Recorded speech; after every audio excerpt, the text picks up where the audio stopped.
फैसल वाडा के जरिए से, कुछ सहाफियों के जरिए से अब यह पैगाम भी पहुंचाया जा रहा है कि आइंदा इमरान खान साहब की कोई मुलाकात नहीं करवाई जाएगी और अगली मुलाकात लगभग 15 दिनों के बाद होगी। देखिए, इनको किसने बताया? क्या ये अदालत है? क्या ये जज हैं? क्या ये सुपरिटेंडेंट है? वो एक इनका बैठा हुआ था बंदा हसन, वो यूके के एक न्यूज चैनल को इंटरव्यू दे रहा था, वो अजीबोगरीब बातें कर रहा था। वो कहते जी इमरान खान क्योंकि तालिबान का दोस्त है इसलिए हम उसकी मुलाकातें नहीं करवाते, वो दहशतगर्दी करवा रहे हैं। कभी कोई स्टेटमेंट, कभी कोई स्टेटमेंट, मेरी तो समझ से बाहर है।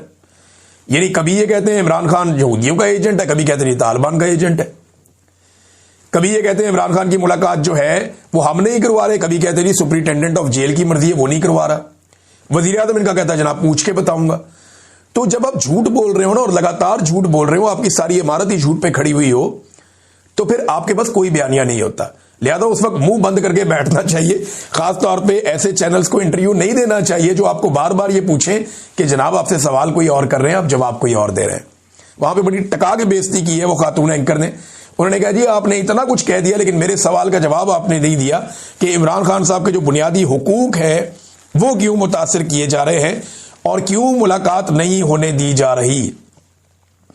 2 सर्वेज बड़े मजेदार हुए हैं पाकिस्तान में नादरी। एक साबिर शाकिर साहब ने करवाया और एक करवाया रिजवान गलज़ई साहब ने। इन 2 सर्वेज के अंदर सवालात बड़े इंपॉर्टेंट थे। साबिर शाकिर साहब ने पूछा कि फील्ड मार्शल आसिम मुनीर को आना चाहिए या नया आर्मी चीफ आना चाहिए। तो बहुत लोगों ने उस पर वोट डाले और मैं हैरान हो गया कि 90% से ज्यादा लोग ये कह रहे हैं कि नया आर्मी चीफ आना चाहिए। आसिम मुनीर साहब के साथ वो नहीं जाना चाहते। और रिजवान गलज़ई साहब ने एक सर्वे करवाया जो इससे भी ज्यादा इंटरेस्टिंग है। उन्होंने कहा जी कि इस सूरत में कि मौजूदा हुकूमत की और एस्टेब्लिशमेंट की लड़ाई हो जाए, मिलिट्री एस्टेब्लिशमेंट की, तो आप किसके साथ खड़े होंगे? तो आपको फिर हैरत होगी कि ज्यादा लोग ये कह रहे हैं कि वो हुकूमत के साथ खड़े हो जाएंगे। एस्टेब्लिशमेंट की ऐसी सत्यानाश मंजी ठुक गई है कि अवाम ये कह रही है कि जनाब हम खड़े हो जाएंगे जाके हुकूमत के साथ, हम एस्टेब्लिशमेंट के साथ नहीं खड़े होंगे। ज्यादा लोगों ने ये ओपिनियन दी है। मैं हैरान हो रहा था कि एस्टेब्लिशमेंट की इतनी पतली हालत हो गई है कि लोग जाकर जिनके ऊपर चोरों और डाकुओं के टैग लगाए गए उनके साथ कहते हैं हम खड़े हो जाएंगे, लेकिन एस्टेब्लिशमेंट के साथ हम खड़े नहीं होंगे। तो नवाज शरीफ साहब के साथ ये एक मौका उनके पास मौजूद है। अगर वो इससे फायदा उठाना चाहे, ना उठाएंगे तो मियां साहब देखेंगे कुछ अरसे के बाद कि उनके साथ होगा क्या। क्योंकि मियां साहब को अब कभी भी कंफर्टेबल नहीं होने दिया जाएगा। जिस किस्म का काम उन्होंने दिखा दिया और अब वो बेचारे सारे यकीन दिलाते फिरते हैं कि नहीं नहीं मियां साहब का ये मतलब नहीं था, मियां साहब का वो मतलब नहीं था। ना तो रोटी को चोची हम कहते हैं, ना पाकिस्तानी अवाम कहती है। और पाकिस्तान की एस्टेब्लिशमेंट तो बहुत ही सियानी है, वो तो बिल्कुल ही रोटी को चोची नहीं कहते। फैसल वाडा ने जो धमकी लगाई थी उसका जवाब भी आ गया। जवाब जनाब उसका दिया है पाकिस्तान तहरीक इंसाफ ने। बड़ा टिका कर, नाम तो नहीं दिया लेकिन बड़े सख्त अल्फाज उन्होंने बोले। तहरीक इंसाफ ने कहा जी पाकिस्तान की अवाम ने बेनामी जायदादें सुनी हैं, बेनामी बैंक अकाउंट सुने हैं, बेनामी लेन देन भी बहुत देखे हैं, मगर मुल्क के सियासी कबाड़ खाने से पिछले कुछ बरस से एक नया तमाशा भी निकला है। एक बेनामी सेनेटर, ये वही शख्स है जो हर वक्त फटे हुए माइक की तरह मुसलसल शोर मचाता है और जिसकी पूरी सियासत सिर्फ गैर मुहज़्ज़ब ज़बान, धमकियों और बाजारी जुमलों पर खड़ी है। इस बेनामी सेनेटर ने जो रकीक, घटिया और लुच्चड़ जुबान इस्तेमाल की है वो इसके अपने ज़हनी मेयार और गैर सियासी होने का मुंह बोलता सबूत है। कल तक यही शख्स इमरान खान के कदमों में बैठकर उनको अपना वालिद जैसा करार देता था, बिल्कुल देता था, सियासी साया तलाश करता था और आज अपनी सियासी यतीमी छुपाने के लिए उसी इमरान खान और उनकी फैमिली पर हमला आवर है। लेकिन ये बहुत सारी चीजें और बहुत कुछ लिखा हुआ है कि इमरान खान साहब बड़े डटे हुए हैं, लेकिन ऐसे शख्स के बारे में या उसकी जानिब से ऐसी की तैसी कहना किसी सियासी जमात या खानदान के खिलाफ नहीं बल्कि बराह रास्त अदालत आलिया के हुक्म की तौहीन है। पहले भी यही बेनामी कबाड़ी सेनेटर सुप्रीम कोर्ट में हाथ जोड़कर माफी मांग चुका है। अच्छा, ये फैसल वाडा साहब को ही जवाब है, बज़ाहिर तो ऐसा लग रहा है, लेकिन फैसल वाडा साहब ने जो जबान इस्तेमाल की ना वो वाकई बहुत घटिया है। और उन लोगों के बारे में जिनकी वजह से फैसल वाडा की सियासत शुरू हुई, आज फैसल वाडा को कौन जानता है? सिर्फ यही जानते हैं ना कि इमरान खान साहब के साथ होता था, वरना तो इसकी अपनी पहचान कोई नहीं थी। फौज भी इन्हें कभी किसी ओहदे पे ना बिठाती, कभी सेनेटर ना बनाती अगर ये इमरान खान के साथ माजी में ना चले होते। इनकी सारी अहमियत इमरान खान की वजह से, जैसे रेहाम खान को लोग जानते हैं इमरान खान की साबिक अहलिया होने के नाते से, वरना बहुत सारे और लोग ऐसे हैं जिन्हें लोग नहीं जानते, बहुत सारी खवातीन ऐसी हैं जिन्हें लोग नहीं जानते।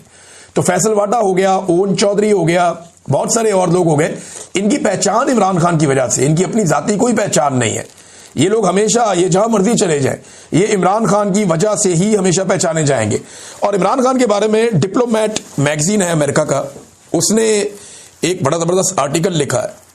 ये आर्टिकल बहुत इंपॉर्टेंट है कि क्या इमरान खान साहब को कत्ल किया जा सकता है। ये बहुत इंपॉर्टेंट आर्टिकल है, इन्होंने बड़ी रिसर्च के बाद ये आर्टिकल लिखा है और इसमें बड़ी जबरदस्त चीजें हैं, मैं आपके साथ शेयर करता हूं। सबसे पहले उन्होंने कहा जी कि पाकिस्तानी फौज इमरान खान को खत्म करने की मुतहम्मल क्यों नहीं हो सकती। उसकी वजह, बेपनाह मकबूल लीडर को हटाने से बहरान खत्म नहीं होगा, उससे एक ऐसी कैफियत पैदा हो जाएगी कि पाकिस्तान की रियासत उस कैफियत में जिंदा नहीं रह सकती या कायम नहीं रह सकती।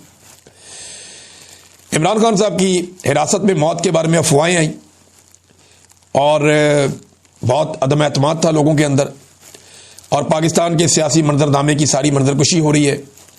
हुकाम ने दावे किए कि जनाब ऐसा कुछ नहीं हुआ, लेकिन ये अफवाहें बहुत तेजी से फैलती हैं। आसिम मुनीर साहब ये समझते हैं कि इमरान खान को ख़त्म करना एक बड़ी तबाहकुन गलती होगी जिसे एस्टेब्लिशमेंट किसी सूरत बर्दाश्त नहीं कर सकती। आसिम मुनीर ने अपने करियर में खुद अपने से पहले वाले जो डिक्टेटर्स थे, अपने पेशरो जो थे, उनकी जारहाना पॉलिसियों के नताइज देखे हैं। जैसा कि जनरल परवेज मुशर्रफ के लापरवाह इक़दामात, यानी 2006 में नवाब अकबर बुगटी का कत्ल हुआ और 2007 में लाल मस्जिद का ऑपरेशन हुआ, बेनज़ीर भुट्टो भी कत्ल हो गई। तो उन्होंने ये कहा जनाब कि एक और लीडर के कत्ल की मुतहम्मल नहीं हो सकता ये निज़ाम। नवाज शरीफ जब 2019 में बीमार हुए तो उनको फौरन इंग्लैंड भेजा गया। वो ये सोचते हैं कि पंजाब से अगर कोई रहनुमा ऐसे मारा गया तो रद्द-ए-अमल बहुत ज़्यादा भड़क जाएगा, और ये एक बुनियादी हकीकत है। फौज की ताकत, फौज की भर्ती और कानूनी हैसियत पंजाब के सियासी जज्बात से इनका गहरा ताल्लुक है। तो फौज की भर्ती भी यहां से होती है, फौज का कैशमेंट एरिया भी यही है। जुल्फिकार जी भुट्टो की फांसी या बेनज़ीर भुट्टो का जो कत्ल हुआ था, उसमें तो एस्टेब्लिशमेंट कुछ ना कुछ करके बच गई। बहुत बड़े एहतजाज हुए लेकिन कोई बहुत बड़ी बगावत नहीं हुई। लेकिन इमरान खान एक मुख्तलिफ हकीकत है।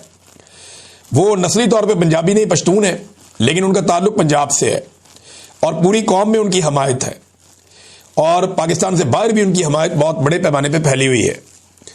जब उनकी गिरफ्तारी हुई थी 2023 में, तो उसके बाद क्या हुआ था उसके बारे में फिर सारा कुछ लिखा हुआ, किस तरीके से क्या कुछ हो गया। तो उन्होंने कहा खान को खत्म करने से सियासी बदअमनी को भड़काने का खतरा फौज नहीं ले सकती, खासतौर पर ऐसे वक्त में जब मुल्क की मईशत बहुत बुरी तरह तबाह हो रही है। खान को हटाने से पाकिस्तान की सियासत में एक बेमिसाल शहीद पैदा हो जाएगा, और ये बहुत मुख्तलिफ शहादत होगी अगर इमरान खान को कुछ किया गया तो। इमरान खान बहुत बड़े पैमाने पर नौजवानों के लीडर हैं और डिजिटल